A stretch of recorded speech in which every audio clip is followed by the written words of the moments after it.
Okay. I've never done anything like this before, so sorry if this is a bit rough.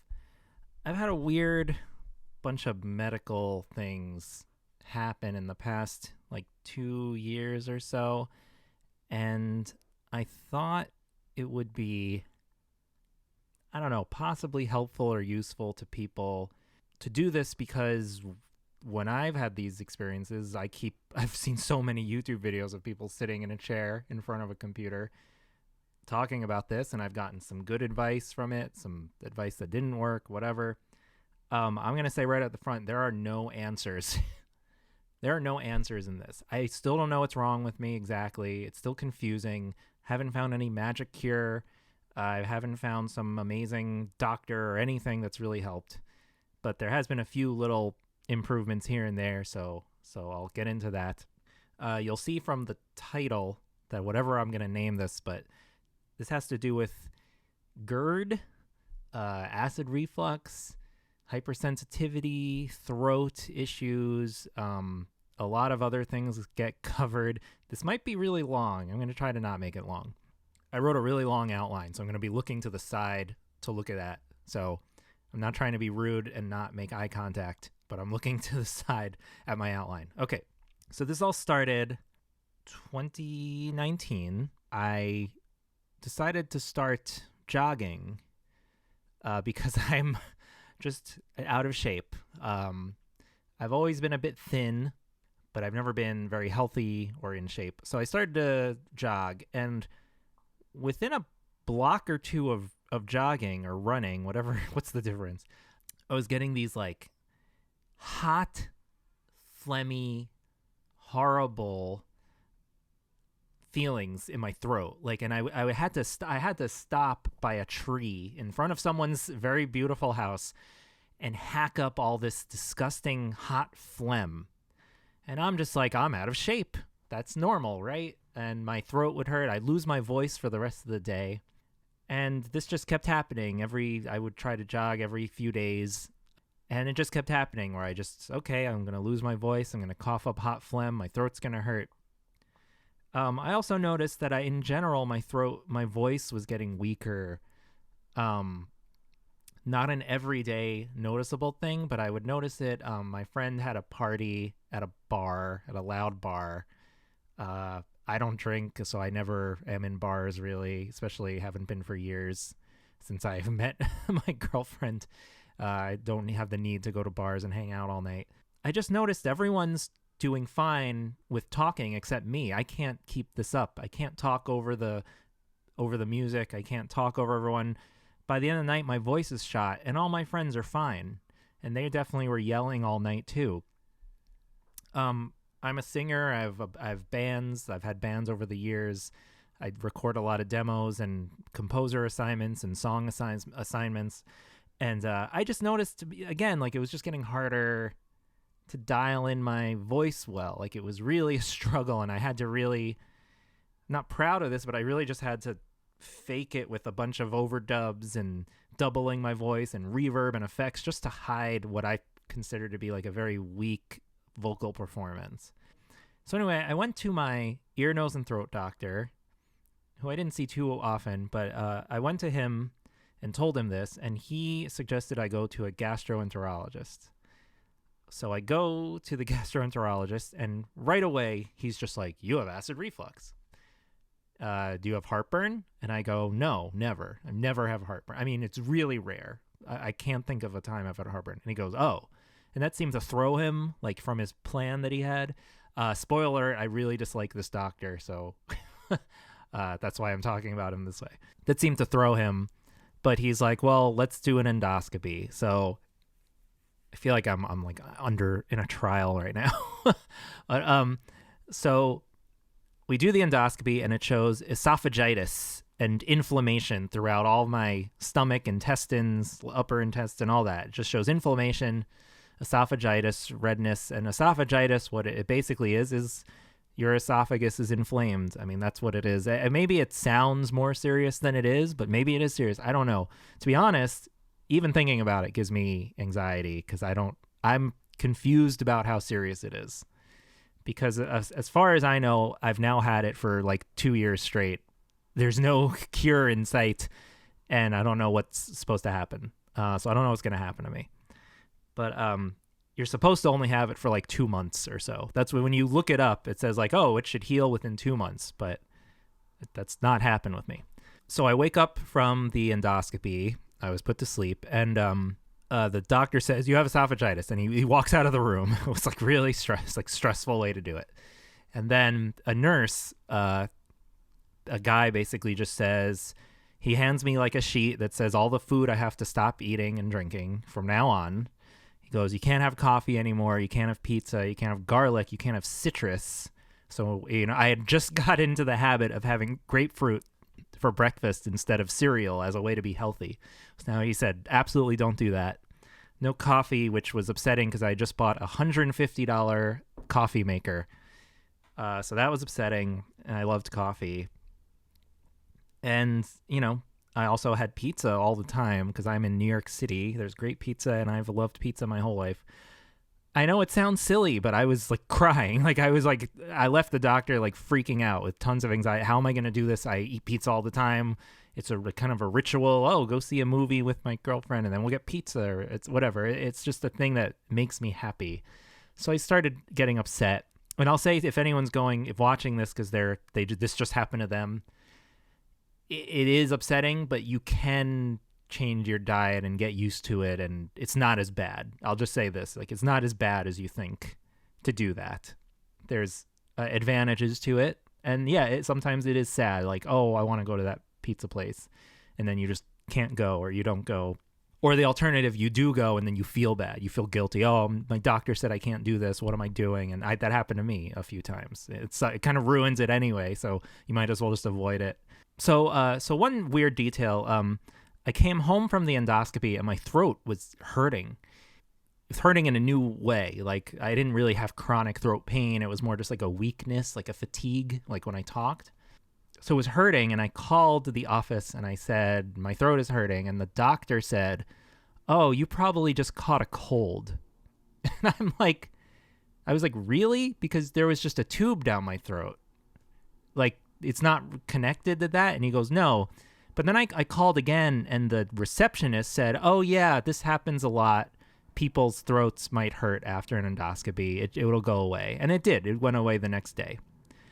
So that was a weird red flag about the doctor. I essentially caught him lying to me, saying, you probably caught a cold, which I thought was ridiculous of him to say. And it still freaks me out to this day that this person was put in charge of, medical decisions for me. He puts me on Pantoprazole, which is a PPI. What it does. I'll say this. I'm not a doctor. This isn't medical advice. This is like anti-medical advice. Medical anti-advice. He put me on a PPI, which you might have heard of. And what that does is it like limits the acid your stomach makes, which to me sounds fairly invasive of a thing to do in your body, but it's so common that these are prescribed, so fine, And I go on Pantoprazole. I also changed my diet as best I could. I went down on the coffee a lot, which was not easy. I have really bad caffeine withdrawal in general, even after only 2 days or so having coffee. I stopped eating 4 hours before going to bed, which I still do to this day. It's good advice in general. You wake up feeling a little more light, a little more hungry, not as bloated and gross. And yeah, I limited. It was my birthday, so I did have pizza on my birthday because there was a place I wanted to go to. But besides that, I cut way down. I started having pasta with like oil and salt, which is pretty tasty actually. Stuff like that. I had made these changes, and so I started. But I wasn't getting much better that I noticed. So then anyway, that'll be a theme. So I started taking the Pantoprazole, and on like the third day of the Pantoprazole, I woke up in the morning, like I didn't throw up, but I was like hacking and coughing, and there was a painful, horrible, hot feeling. It was kind of like after jogging. There was this hot, horrible feeling, and I woke up just hacking and coughing, and then that whole day, there was like this rotten, acidic, sour taste in my mouth, a taste that I've tried to describe to a dozen doctors and friends. And what I didn't realize then was like that taste in my mouth and that painful throat, that stayed with me now for almost a year. So that's kind of the shocking part of this. I still can't believe it myself in a way.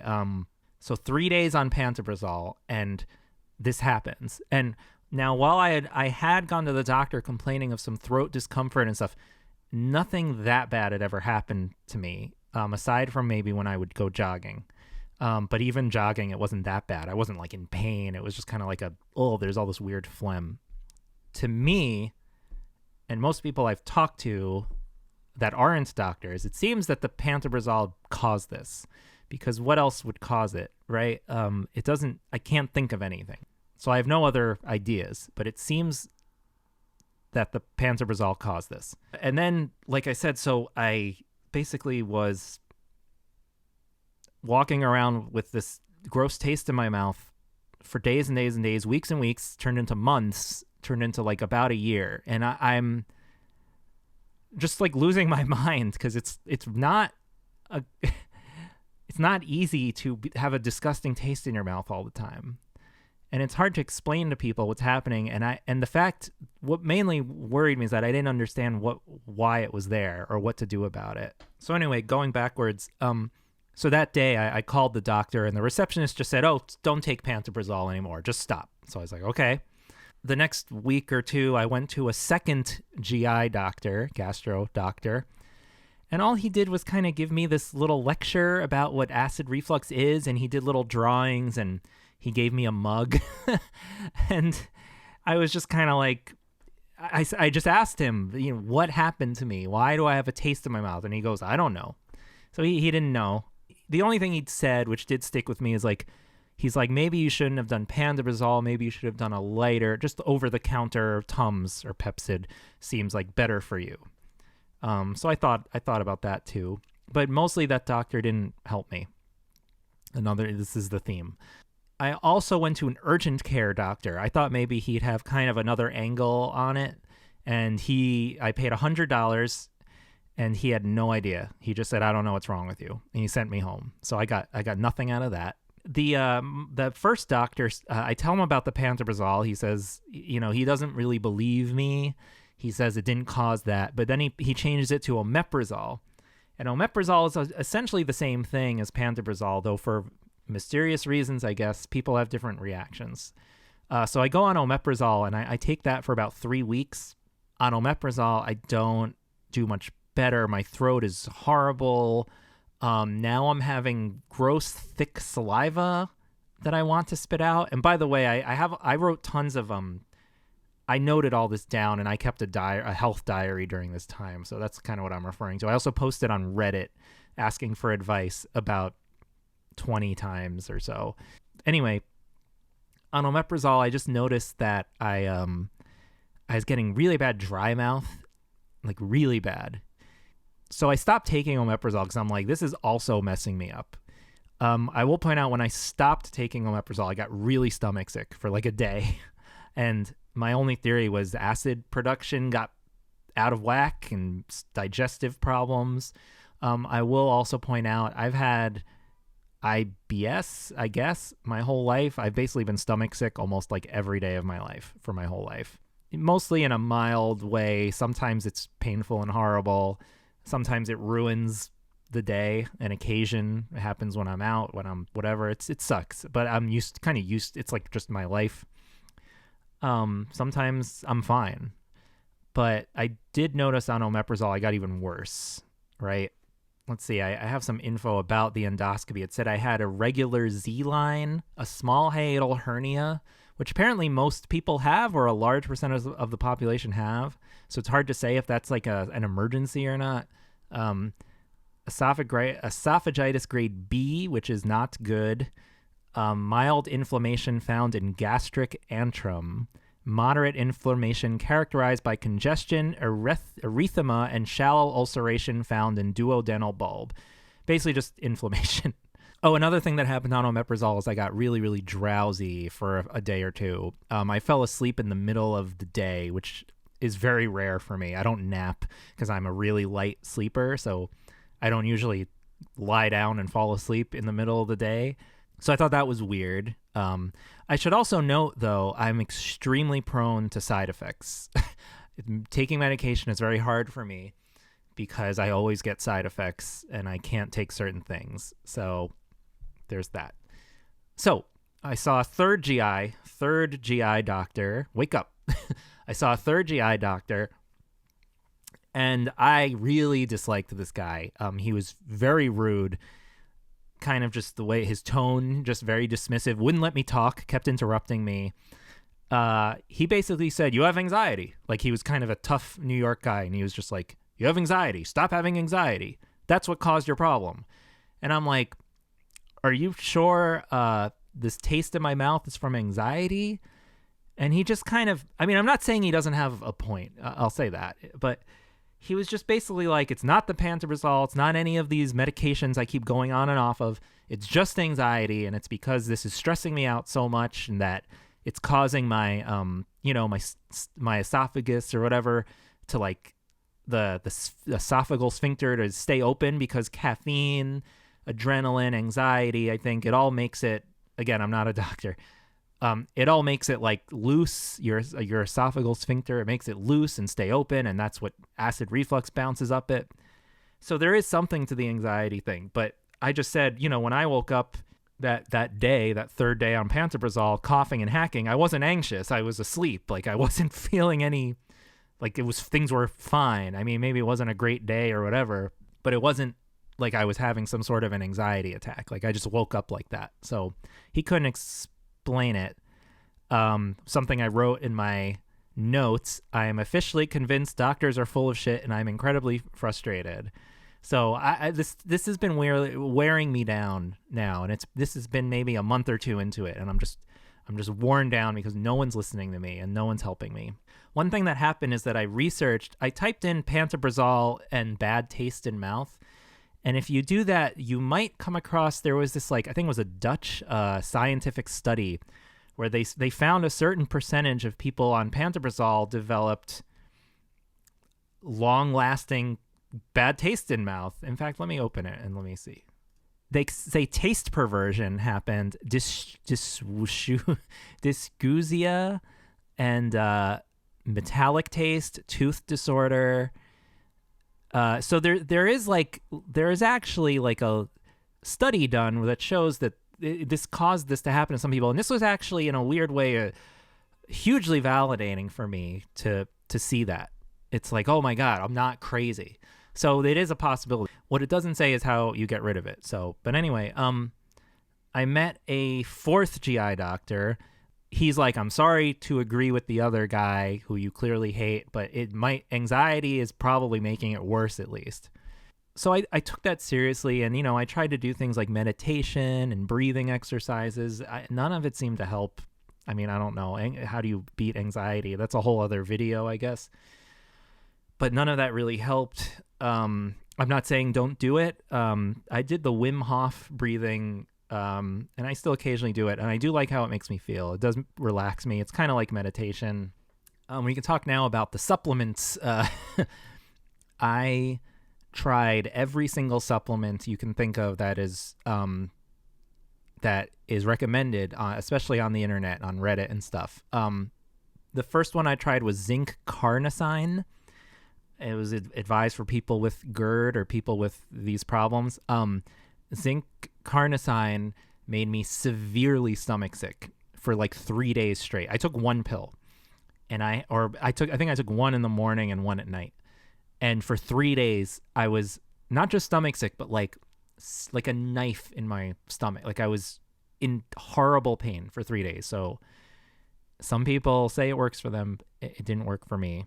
Another thing that I read was about, what if you have low stomach acid? Not a lot of doctors, this is a quote, a lot of doctors misdiagnose you as having high stomach acid when in reality you have low stomach acid. And the thing is, when I read the list of symptoms and what, sort of general patterns in your life, I was like, this sounds like me.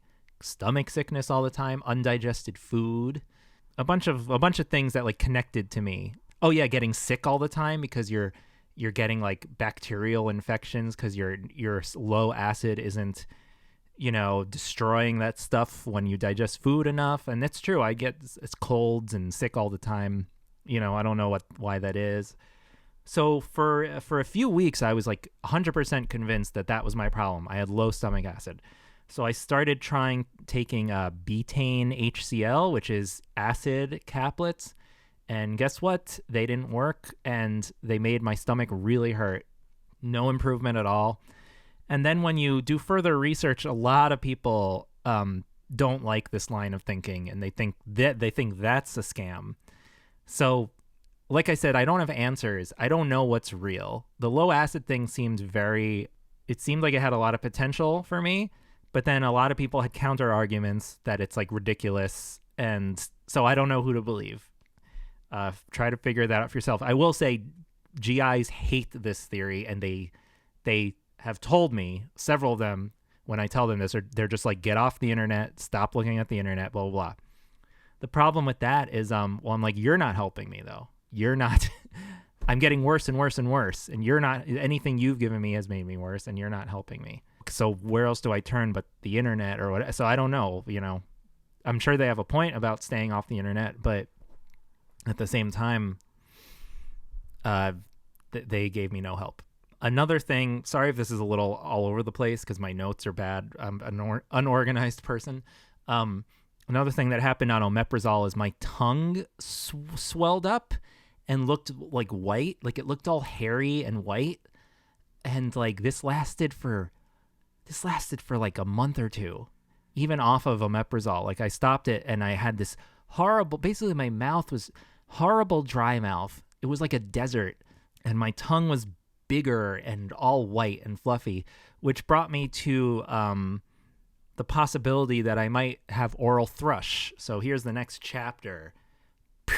Oral thrush, or candida. I don't know if that's how you pronounce it. Candida. Oral thrush is a fungus problem that you can have in your mouth and your throat. And again, similar to the low acid situation, I was like, oh my God, this is it. So candida. I thought I might have had candida. I was actually positive I did. Like 100% positive I did, because the symptoms were all matching. It was like, oh, weird feeling in your throat, bad taste in your mouth, your tongue is all white and fluffy looking. So I was just like, this is it. This is what I have. I have candida. I went to my ear, nose, and throat doctor. I asked him to test me for it, and he seemed to not have any way to do that, which seemed crazy to me. Like, can't you just like take a bit of my saliva or something? So he said, oh, I'll prescribe you the antifungal medication. But he's like, but I don't think you have it. Like, he actually didn't think I had it, because he's like, I've seen it and it doesn't look like you have it. But I was like, just, can I please have the antifungal? I just told him my whole story, and I'm just like, I'm so sick of this. So he gave it to me, and I took it for like a week or two. It was gross. It's like gross liquid and other stuff. I also did the oral thrush, the candida diet where you don't have sugar. So I stopped having sugar for like a week or two, which is extremely hard. I also went on these supplements, these expensive supplements that were like $50 a bottle, and you had to buy 3 of them at once and all. And I started taking these supplements. But the long story short, I then... with another new GI that I saw, because I saw so many GIs until I found someone. So this other new GI, he tested me for everything. He actually tested me. I got 9 vials of blood taken out to do multiple tests. He tested a stool sample. He did biopsies for fungus. He did biopsies for basically everything. I don't know how you pronounce it. SIBO. It's like a bacterial infection. He did all these biopsies and all these things and another endoscopy, and he basically said, you don't have fungus. It's not fungus. So that was wrong. So that's the oral thrush part of this. I was positive I had it. I was wrong. I tried tons of other supplements too in the meantime. Digestive enzymes. I actually felt worse taking those. They're really recommended all the time, but my stomach was worse on them. I just felt bad taking them. as far as I remember. This is all kind of complicated and kind of blur by now. I was still doing no caffeine, no tomato, no garlic. This other GI I saw recommended I have the 24-hour esophageal acid monitoring test. So I said, sure, sign me up. So I scheduled it. But then when I watched YouTube videos of it and read about it, I canceled it. And also when the woman on the phone described what would be happening to me, I started panicking and sweating. Like I actually broke out in a sweat. So I canceled it. And it's because what that test is they put like a plastic tube or straw down your throat and it stays there for 24 hours. And as far as I've read from everyone who's done it, it's horribly painful and awful. And I have a horrible gag reflex already, which we'll get into. But I couldn't imagine doing that, so I just didn't do it. So all those tests I got, the 9 vials of blood and everything, they didn't show anything except that I had a little bit high cholesterol and vitamin B12. But the stool test showed that I had inactive C. diff, which is a bacteria. And the doctor was just kind of like, oh, don't worry about it. It's just inactive. It means you can't ever take antibiotics, which I was like, isn't that a big deal? And this came up right away because I had to do a dental thing and I had to take antibiotics for it. And I had to tell him I can't do that. He's like, oh, yeah, just for the rest of your life, you can't take antibiotics. And he was acting like this was nothing. And it still stresses me out because isn't there going to be a time where I need antibiotics one day? What if something happens? So I'm a little confused by that. But he's like, oh, yeah, because the antibiotics might activate the C. diff and then you'll be really sick. Apparently C. diff is horrible. So apparently I have that in me, but I can't do anything about it. And apparently there's no way to get rid of it. So that's like, you'll see this kind of branches off into various things. So there's that. This is just a note from my like diary or whatever. But I said, there was a day like 2 weeks ago where I almost felt 100%. I was so happy all day. I was in this amazing mood and felt like this nightmare was behind me. The next day, I'm watching a movie, and halfway through the movie, it all happens again. Disgusting taste in my mouth. I start losing my voice, and my throat is hurting. It was so frustrating. I've tried everything at this point. So this is what my life is still like, which is that there's these like good days, bad days. There's days where there's barely any noticeable things, and there's days where I can barely talk. My throat's horrible. It's just this constant up and down. But it was really dramatic ups and downs back then. It's a little more even now. Like it's more like this now. But back then it was like, phew, right? So this new GI who said I had C. diff. So after the endoscopy, he's like, you still have esophagitis. And all he did was, and this is after hearing my whole story that you've heard. So all he did was recommend not having coffee and going on the diet again. And I said, I'm on that already. Like I'm doing that right now for like 3 or 4 months now. And I'm getting worse and worse. So he prescribed Zantac to me, and Zantac is just like all those other drugs. And I'm like, I don't want to take another acid reducing drug because they keep messing me up. They give me bad side effects, or they even might have caused the reason I'm here in the first place. And he goes, if you don't want to take Zantac, I can't help you. And that was it. Like I haven't seen him since then. He's like, I can't help you. I've had multiple doctors tell me I can't help you. And it's really scary when that happens because you really feel like you have nowhere to turn, right? If a doctor is just like, I give up. I don't know what's going on with you. What's weird to me is they don't have any intellectual curiosity about it. Like they don't seem to care that there's this thing that they don't understand about their field, about the, going. It's like strange to me that they don't care. They don't want to find out. Okay, I'm just going to read a note I wrote to myself 4 months in. So I wrote this 4 months in. It has been 4 months and I've done everything I can think of doing. I've tried other acid blocking drugs. I've changed my diet. I've changed how I sleep. I've lost weight. I've changed my lifestyle. I've tried drinking tea with Manuka honey. Expensive, by the way. Having more water. I've tried supplements like slippery elm, marshmallow root, mastic gum, apple cider vinegar, D-limonene. I've tried fasting. I've tried not speaking for as long as possible, which is hard for me. I've tried approaching it as too little acid. I tried acid supplements. I've gotten a second endoscopy, which still showed esophagitis inflammation 3 months later. I've been tested for everything that multiple doctors have thought of. I've seen ENTs, urgent care, 5 different GI doctors, multiple blood tests, stool tests, biopsies, tests for fungus. I've tried approaching it as anxiety and done meditation, tried to forget about it for days in a row. It never gets better. My throat's always hurting, anxious or not, no matter what I eat or drink. So that's just a note I wrote in my... That might have been on Reddit or something. I'll say the apple cider vinegar pills, I had a horrible reaction. They made me way worse. I had really bad throat pain all day and night when I did that. So there's that. Another thing I started trying was just over-the-counter lighter stuff like Pepsid. So I tried Pepsid, and Pepsid gave me heartburn. It made my chest hurt, which you might remember was not a symptom that I had. So that's like really strange that happened, right? And I'll still take Pepsid once in a while if I'm like, whoa, I'm eating a really heavy acidic thing tonight, like ziti, big ziti or something. Like I'll have a Pepsid. But yeah, I had some bad experiences on it. Like I took it every day for like a week, and then I had a week of my chest hurting. It wasn't debilitating, but it was scary and weird. One night my girlfriend made dinner, and she put turmeric powder in it, and my throat was hurting and burning all night. I don't know if that was it. What's weird is there's no consistency, because since then I've had stuff with turmeric and it was fine. And sometimes people will recommend turmeric powder for GERD and be like, it's a miracle worker. Well, for me, it killed my throat. Another time we went to like a Chinese restaurant, and I got like some mango tofu thing. I'm a vegetarian, by the way. That might be relevant too. I don't know. And my throat like closed up. Like it just closed up. It was horrible. And I was coughing, and like I can't emphasize enough that I don't know what's happening. I don't know in these incidents. Like I don't understand what's happening. Going off on another branch here, the IBS thing. So it's as bad as ever. Maybe anxiety is making it worse because this is a really bad time in my life.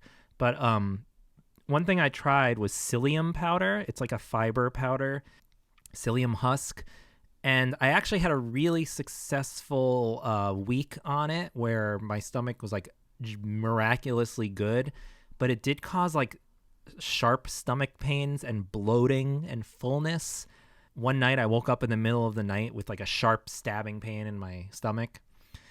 So it's like, you see, there's some things help me, but then they hurt me. So that's why it's like so hard to know like what to do here.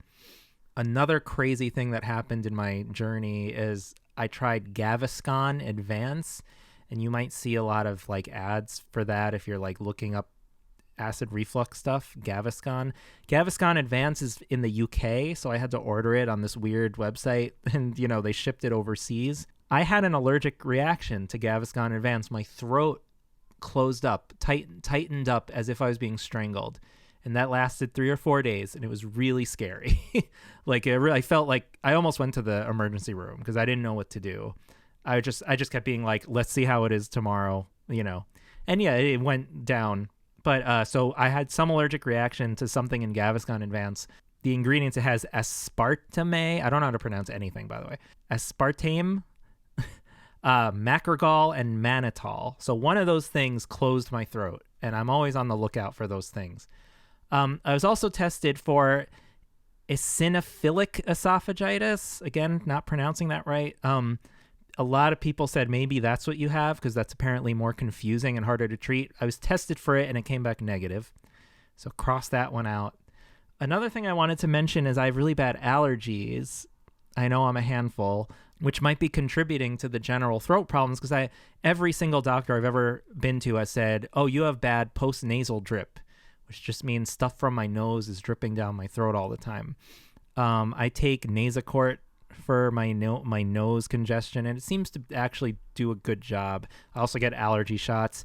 I have no idea if it helps. I have no clue. But I have dust mite allergies, and dust mites are everywhere, and you can't get rid of them. And I've tried. You see my air filter back there. It was like hundreds of dollars. I have no idea if it works. I just don't know. Next section. Acid Watchers diet. Okay, so someone on Reddit suggested to me, have you tried the Acid Watchers diet? And I was like, I am. I'm not having coffee. I'm not having pizza. And he goes, no, the Acid Watchers diet is like a really strict, intense version of that. So I looked into it. So I bought the Acid Watchers book. I read it cover to cover, except for like the giant recipes section mostly. But and I joined the Facebook group. Now this Facebook group is very fascinating. I'll say this: they are extremely helpful and very useful, and some of the people there are really nice. But the people who run it, it's kind of a bit like a cult. You're not allowed to question anything. It's not a group for discussion, which is fine. Like, that's their rules. It's their group. It's their rules. So they're allowed to do that. But I'm just telling you, if anyone goes on this journey too, they don't want you to be like, why does this doctor who wrote this book, Dr. Aviv, they're like, why does he say this? They're just like, you're not supposed to ask why. You just have to do it. And they'll ban you in a second. They'll delete your posts. I've had multiple posts deleted there, and I was pretty careful. They delete your posts, they'll ban you, they'll kick you out, they'll reprimand you in front of everyone. It's a weird atmosphere in that place. The thing is, if you want to do the Acid Watchers diet, that's the place to go, because they've got recipes, they've got advice. They do update things. Like sometimes they'll be like, oh, now this food is allowed. Now that food is allowed. I should say what the Acid Watchers diet is more specifically. You're not allowed any processed foods. You're not allowed like sugar, in a general sense. You're not allowed any foods with a pH value under 5. And so that's most food. That's like most everything. It's most fruits. It's a handful of vegetables. It's a lot of food out there. So you're really strict. Like, for example, on the fruit thing, right? You can only have a certain kind of pear and watermelon. And you could have blueberries only if they're mixed in with an almond milk like smoothie, an almond milk that doesn't have natural flavors or preservatives. Smoothie. So you have to like water everything down. So I did the Acid Watcher diet for 3 months, and it was the hardest thing I've ever done. And I'm proud of myself that I did that. And I don't think it's something I could ever do again, though I've thought about it. I'll just tell you I'll try to be very quick. I tried making an appointment with Dr. Aviv because I was curious what he'd say about my story, but it's cost $1,000 to do that. So I didn't do that. He didn't take my insurance. On the diet, my throat improved like on the second day. Like it improved a lot. Like, I was like shocked. I was like, oh my God.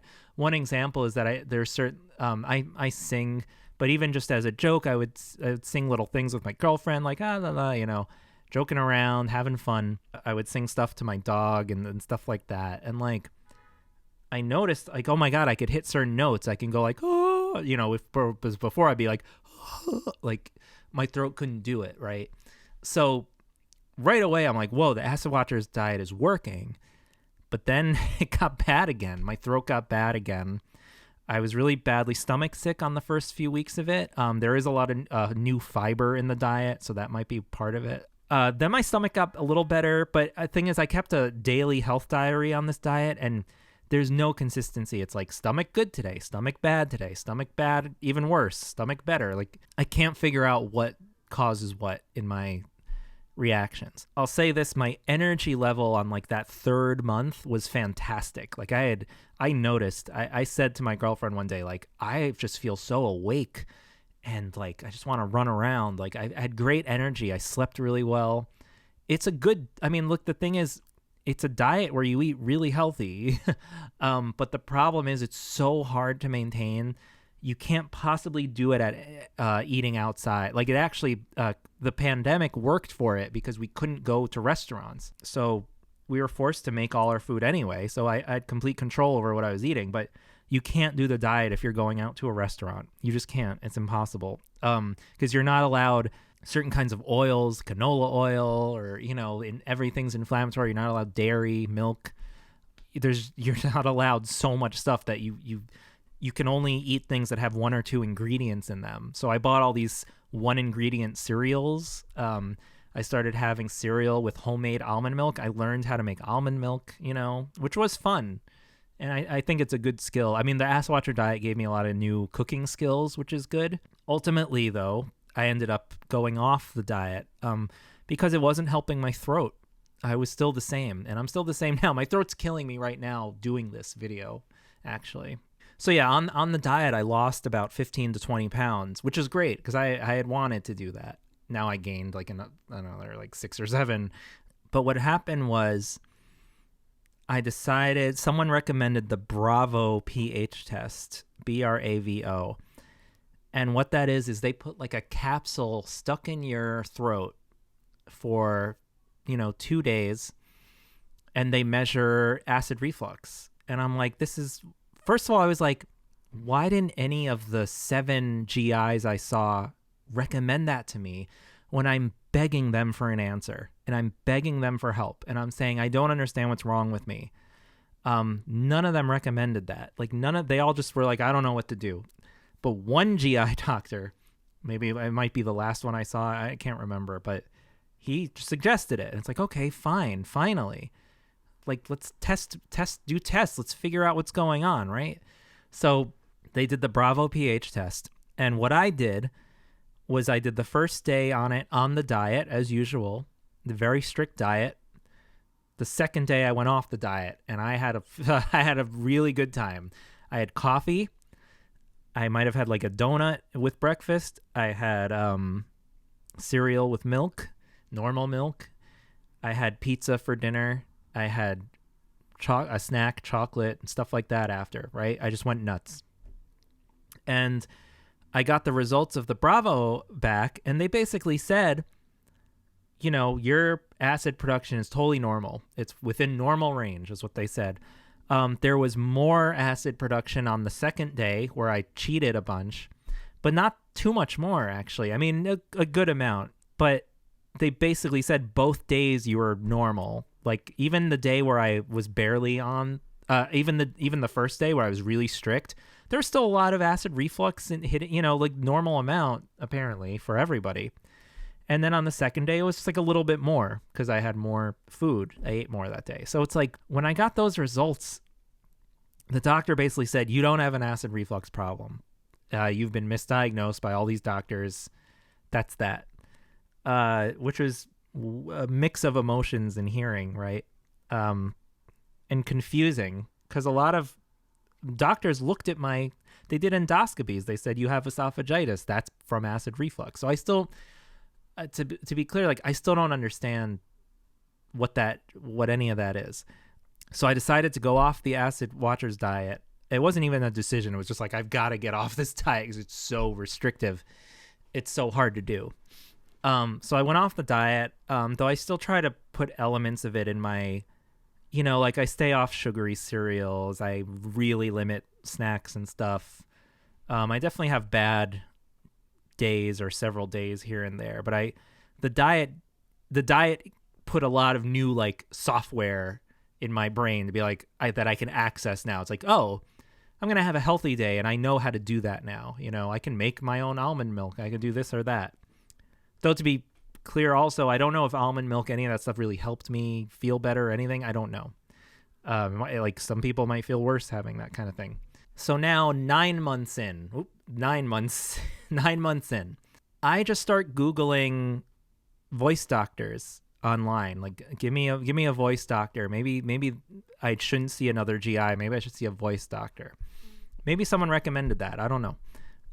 So I went to a voice doctor at Mount Sinai. I really liked him. He's really nice. He stuck a camera up my nose, down into my throat, and he had me go like, say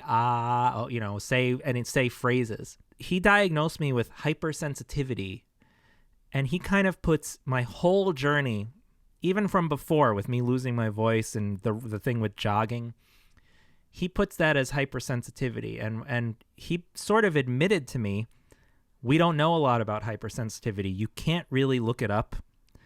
It's very mysterious, and we're still researching it, and we don't really know what it is. But it's basically a general disorder where I don't know if it's only your throat or other things in your body, but it just overreacts to things. So what he said is that my vocal cords were like slamming together. He's like, it's as if you've been screaming for hours, even though you're just talking. And I feel this right now. Like I'm losing my voice, and I'm just talking. I'm not talking very loud.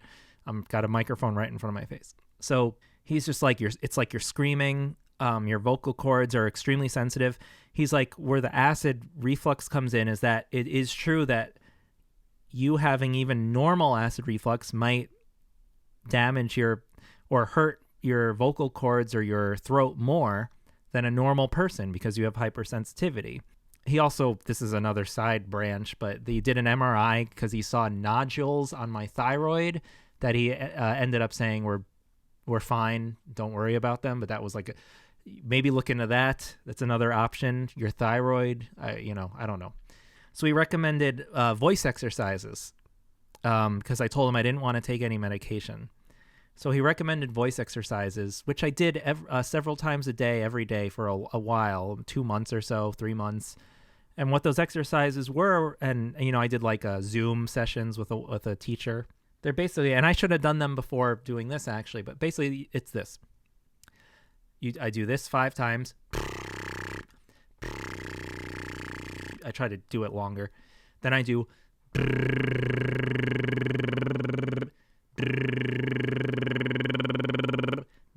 I do that 5 times. Sometimes I do 6. And then I go.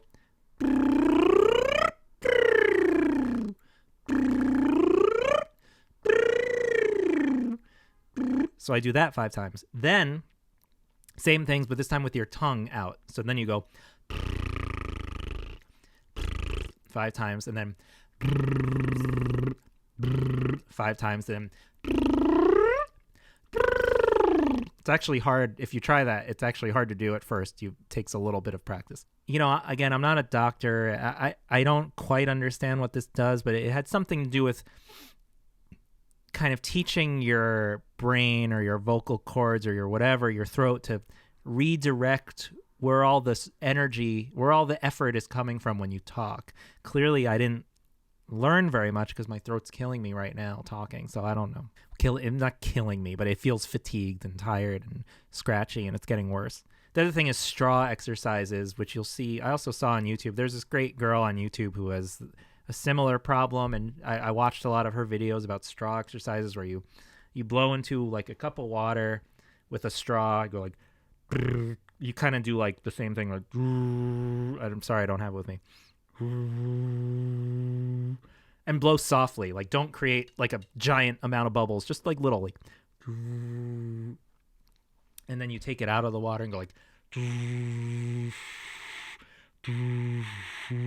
like control, keep the air going, but turn the tone off. Like, and this girl on YouTube, maybe I'll link to her.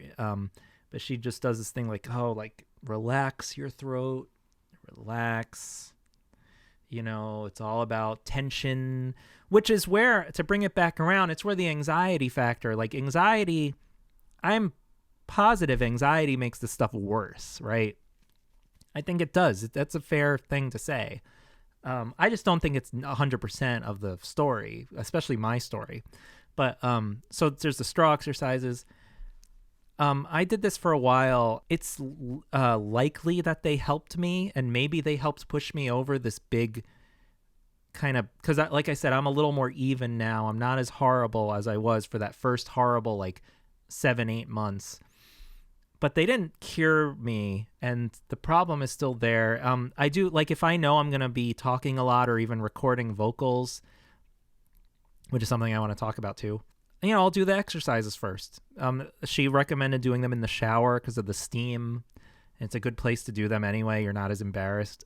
I do them in the car when I'm driving, I do them in the elevator in my building, I feel like there's no problem with doing them, but I don't know if there's some like miracle cure for me. I don't know if they've helped me or not. I would think that they probably did a little.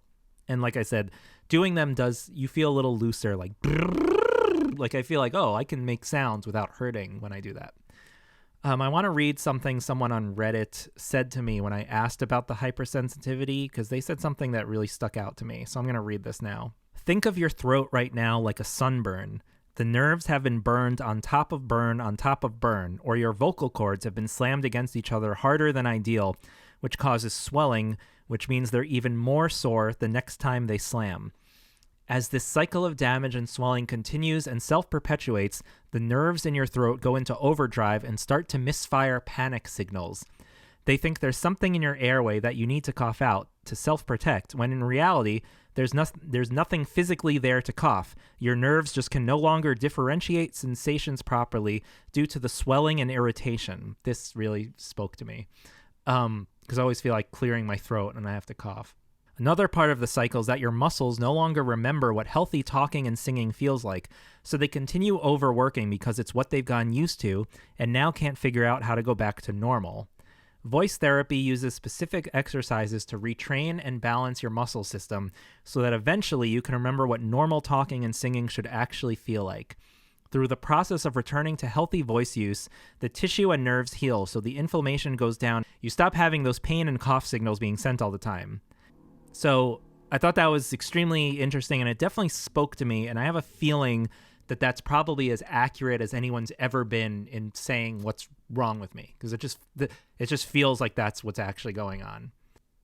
Another thing, okay, there's so much, this is so long. I'm so sorry how long this is, but I'm almost done. There's a few major points to say, though. One thing that helped with the bad taste in my mouth and also like the weird dry mouth is Biotine dry mouth. It's not a solution, but it helped. It helps be like, oh, my throat's not as gross, my mouth's not as gross, it's a little looser. It actually works. And there's another thing I'm going to say in a second. So another thing that happened was, okay, I had a third endoscopy. It revealed a 2-centimeter hiatal hernia and Hill grade 3. And Hill grade is, I think, how open or loose the esophageal sphincter is. So again, like medically, I know I have these problems, but like in terms of what solves them, I have no idea. For about a week or so, I considered surgery, because you can get surgery to fix your hiatal hernia and stuff. But I got scared off of it by reading some horror stories about when it goes bad and people's stomach has horrible stomach pains, and I don't know, it scared me, so I couldn't do it. I don't know if it's worth it. My GI doctor did say your problem isn't bad enough to recommend surgery. So based on the Bravo test, he's like, I can't refer you to surgery based on this test. So that was kind of off the table. He prescribed a neuromodulator to me, which is sort of like it's basically an antidepressant. And he prescribed amitriptyline. I was scared to take it because I have really bad experiences with medication, as you know. But I tried it for like 3 or 4 days, maybe a week. And boy, it made me basically sleep 16 hours a day. No joke. I slept 16 hours one day, drowsy, nonstop, dizzy, like really hard to walk around. Throat wasn't getting much better. Towards the end of the week, I was like, oh, it does feel more calm and relaxed because it's kind of like a muscle relaxer. But I had to stop. I called the doctor and I said, like, what do? I can't stay awake on this stuff. Like, it's ruining my life. Like, I can't do anything. I can't work. I can't go out. I can't do anything. I can barely watch a movie because I'll fall asleep. And he just said, stop taking it then. I was on the lowest dosage possible. So he said, stop taking it. And I said, is there any other alternatives? And he said, no. So I was like, really? There's not another one I could try that might have a different reaction? He said, no. So that's that. So no medication. Last thing I want to go into, because this recently happened. I thought it was interesting. Me and my girlfriend recently did a really fun, ambitious road trip. And we started it in Roswell, New Mexico, which was amazing. But the point is, because it was travel and I don't travel a lot and stuff, I had really bad anxiety. And I was really, really, really stomach sick for most of this trip. And on the first 3 days in Roswell and other places, Albuquerque, the bad taste came back. So the bad taste had kind of gone away like a few months, about 6 or 7 or 8 months into it, the bad taste finally died down very gradually, but it went away. And I'm extremely grateful and relieved for that. Like every day I'm like, my mouth doesn't taste bad. Thank God. But it came back in Roswell and I was freaking out. And not just that, but really bad throat pain and all that stuff. And it all came back. And I'm like, is our entire month-long road trip going to be ruined by these symptoms? So I went to a Walgreens and I bought more Biotine, which I started to take more like religiously. Like, I'm going to take biotin like 3 times a day or whatever. And then I got these Act Dry Mouth Moisturizing Gum, bubble gum flavor. And I don't know if it's coincidence or what, but this was, after taking this, I also took I have these Not Pot gummies, which are like supposed to help with anxiety. That's the name of the company, Not Pot. I also took those every morning. I can't explain what happened. It might be that I got acclimated to this crazy schedule of the trip, and I had a lot of fun and a lot of happy memories, but I was also taking this gum all the time and biotin all the time, and I got way better very fast. Like the taste in my mouth went away like that the next day. And then the rest of the trip, my throat was the best it's ever been. I was talkative, great. The one thing that inspired this is someone on Reddit said they were misdiagnosed with GERD and all this stuff because they had an autoimmune disorder that gave them this chronic dry mouth, which I think stretches to your throat and your vocal cords. So I suspect I might have that too. I might have some sort of dry mouth problem, possibly created by the omeprazole, and it's sticking around. Like, I don't know. That might be a wild claim, but I don't remember ever having this problem before. Just in case that is the problem, I have this gum pretty regularly. It tastes okay. And it does seem to help. Like, my throat feels more relaxed after it. It feels smoother, not as scratchy. But yeah, the rest of this trip was fantastic. My throat got better. Again, I don't know if that's proves the anxiety thing, because my anxiety got better. Maybe the Not Pot gummies relaxed my throat. I can tell you I was not doing vocal exercises on this trip because I was with people the whole time. It was embarrassing. So that's something to think about, right? One other thing I want to point out is that during the first several months of this entire horrible ordeal, which was a lot during the pandemic, I had to record vocals for my album. I have a band, Troubles Afoot, and I had been working on the second album. In fact, tracking the guitars is when I had the really bad omeprazole dry mouth and stomach issues. I was at my friend's studio that he has. It's his house. Anyway, I had to do vocals, and I had really interesting experiences doing this because I had a lot of worries, like, how am I going to do this? How am I going to sing the way I sang? It's a long story, but this album's long overdue. These are songs I had 15 years ago, even 20 years ago. So I'm like, how am I going to sing like I did when I was 22 or 23, when my throat is so worn down and all these medical issues? But somehow it worked, and I can even play like a clip of my vocals during this time. And maybe I'm doing this to promote my album that's going to come out that I'm really proud of. But maybe I'm doing this to give some hope, because it taught me that maybe it'll be hard, but I can still do it. I can still do a great vocal performance. Like, even with this problem, I can work around it. I can push through it. It really did feel like pushing through it, because what I would do is I would do one take and I'd go, that was awful. What do I do? Take 2, take 3, take 4. Something got loosened up. It's like my throat, when it had a light bulb on, where it goes, oh, we're singing. Like, that's what we're doing. So let's like fall in line. Like, let's step up to the plate. And there's a lot of metaphors there, but and sing. So the first take, I'd be like, down I go. Oh shit.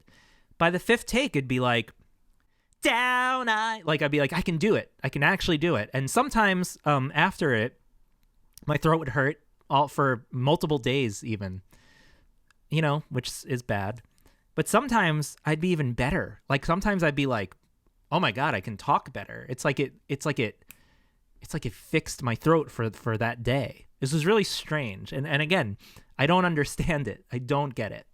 But I was able to record my whole album. There's only one song where I couldn't quite push it to the limit that I wanted to, but it came out okay. Like, it's not bad. It came out okay. But compared to how I used to sing it, it's not quite like that intense level. It's like a sad, dramatic song. that's sort of the, I guess that's sort of the end of this. I can do vocals. You can do vocals if you just really, really concentrate and try. Don't hurt yourself though, but maybe you never know, because for me, it was almost as if my throat had to be reminded that it could do it. And a lot of it was mental, where I was just like, I'm not going to do vocals. I can't record vocals. I complained to every doctor, I've got to record vocals. How am I going to do it?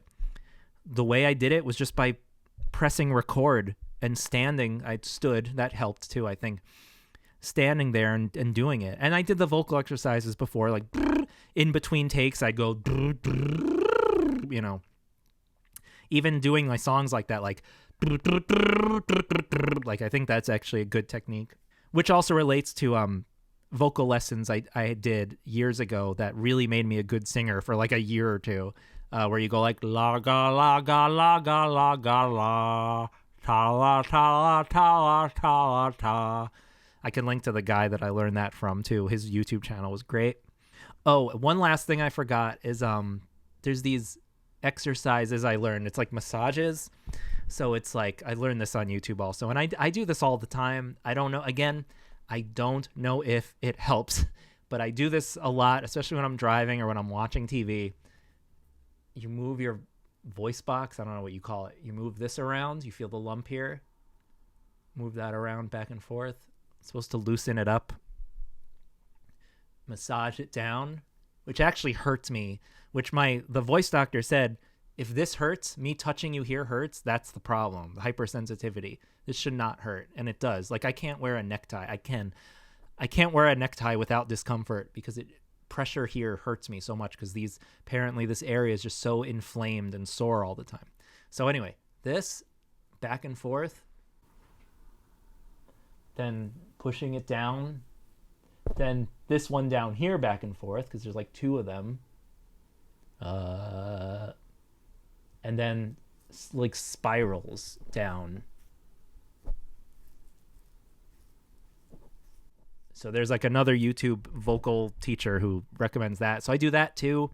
Maybe it helps. It does feel kind of nice. I mean, maybe it's honestly might be placebo. Maybe it's just distracting. Like, feeling this is better than feeling the pain that I was feeling, right? So that's it. That's it, everyone.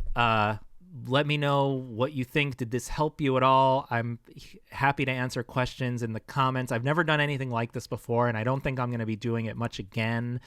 Mainly my channel is for my music and my film stuff. Please check that out if you like. But that's what happened to me, and I hope there's a happy ending. I mean, it seems to be on this very gradual, like, getting a little better every few months. It's like a little better. Like, I'm definitely better now than I was, a year ago. And so maybe in a year I'll be even better. I hope. But anyway, that's that. Thank you for listening. Sorry this was so long. Goodbye. When you want to be alone, just say so. When you want to be alone, just say so. And I won't be there, no, I won't be there, I won't, no. I won't be there, no, I won't be there. When you want me to drive by, I'll try. When you want me to drive by, I'll try, but I might honk a few times, and I won't be there, no, I won't be there, I won't, no. I won't be there, no, I won't be there.